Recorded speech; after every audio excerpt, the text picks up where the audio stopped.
Okay, now let's go back to your. Do you remember what your first bit on the air was? Was it in a commercial? Was it a bit on the morning show? Because I'm sure you remember your first time on the air in Detroit. Oh my gosh, it was terrible. I think I talked about Santa Claus being downtown. It was just terrible. I think it was an overnight, and I used a lot of.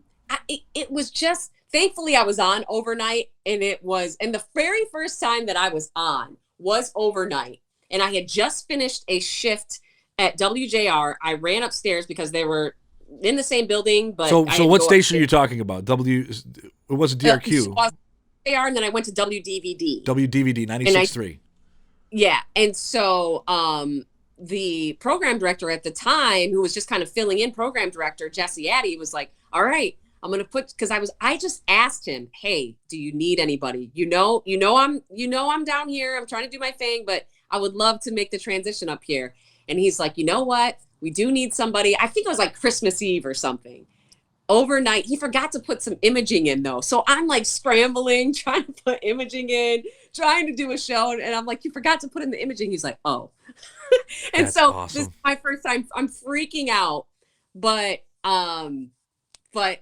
again, to go back and look at, and he told me before too. Before I got on there, just jokingly, he was like, "Don't suck either." And I'm like, Don't "Oh suck, no, yeah, that's good. No, you're advice. gonna suck. Yeah, you're definitely not gonna be good." And that was very humbling. Some dead air moments. Talk about those butterflies you get on when you turn that mic on for the first time. It's like in your head, the whole world's listening.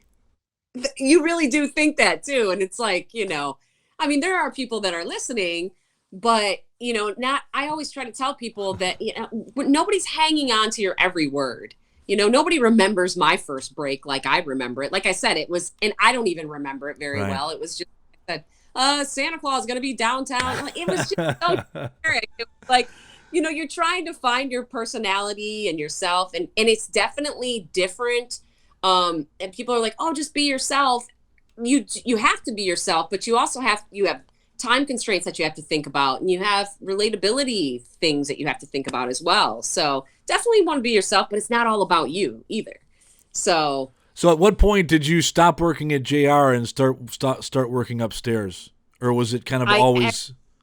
Landed a full-time job. The radio station. Well, it was WDRQ, and so it was Doug FM at the time. It had flipped to Nash FM. And I was actually doing their it wasn't a syndicated morning show. It was a live streamed, I guess you could say, morning show. So that was coming through, and I was kind of I was on air in the mornings and kind of did their show and make sure that ran okay. And then I did some DJing at maybe an hour after their show, just to keep it local. And then I ended up getting middays on Nash FM. So that's when I was able to, now I can stop doing everything part-time and focus on something full-time. Here's another question I have. Did your friends start treating you different because they heard you on the radio? Yes. Talk about that. Like I'm some kind of star, and to me, I'm still me. So I don't know that my best friends started treating me any different. And I just think that there was some starstruck things going on, and then there were some characters that came into the picture too. That now that you're on the radio, you're people's into concerts and getting their songs on the radio, and it's like I only have so much pull with that, right. So that was interesting, trying to navigate those things. And I think even our own ego, trying to keep those things in check and just stay humble. And again, these experiences don't always last long. I mean, there's a lot of people that are in the industry who have been where they're at for 20 years and such, but that's like a unicorn. Right. Right. Absolutely.